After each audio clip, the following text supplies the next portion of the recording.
নমস্কার বন্ধুরা, প্রত্যেক দিনের মতন আজকেও দেখো জমিতে চলে এসেছি ট্রাক্টরে হাল বাহানোর জন্য, চারা দেওয়ার জন্য।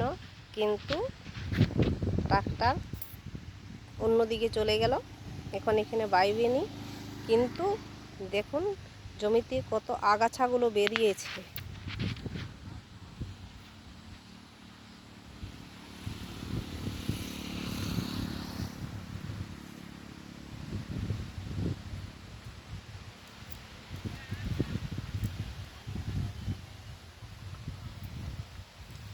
এই যে আগাছাগুলো বেরিয়েছে, এটা যতটা মনে করি জমিতে ক্ষতি করে ততটা উপকারও করে। জমিতে যদি এটা বর্ষাকালে বাহা হয় তখন গাছগুলো বেশ মোটা মোটা হয়ে যায়। দেখুন এই গাছগুলো বেশ যখন মোটা মোটা হয়ে যায়, তখন যদি ট্রাক্টর দিয়ে জমিতে জলটা বেঁধে রাখা হয়, তা বাহার পর তো এটা পচে একদম গোবরের কাজ করে।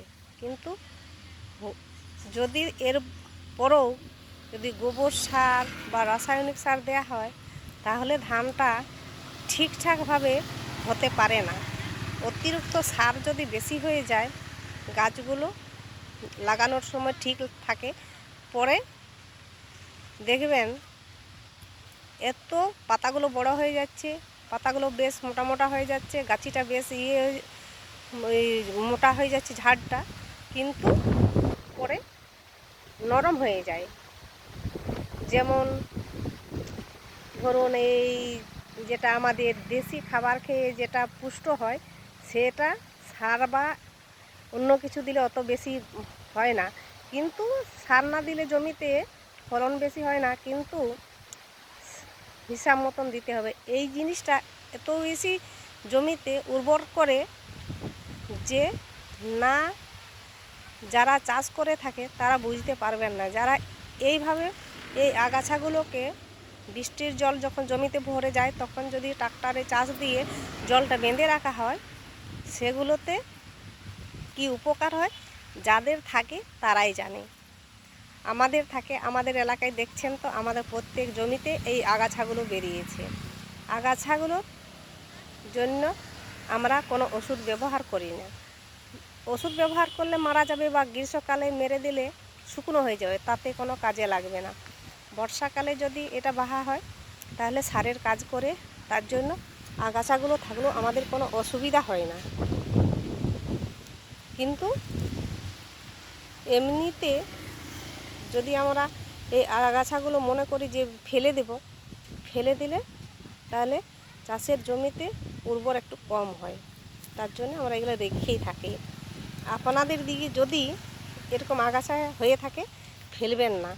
এক দুবার চাষ করে নিজেরাও মাটিতে যখন জমিতে জল জমা হবে, ট্রাক্টরে চাষ দিয়ে তারপরে দেখবেন কিভাবে ফসল পাওয়া যাচ্ছে।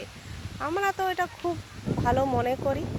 বা আগে মনে হতো যখন গরুর হাল ছিল, তখন গাছটা মানে বড় বড়োভাবেই রয়ে যেত, ভেঙে পড়তো না। কিন্তু এখন ট্রাক্টর দিয়ে রোটার দিয়ে বেয়ে দিলে এটাকে কেটে কুটিপাটি করে দেয়, তাতে হাতে পায়ে কিছুতে লাগে না, আর সব কিছুতেই ঠিকঠাকভাবে থাকে।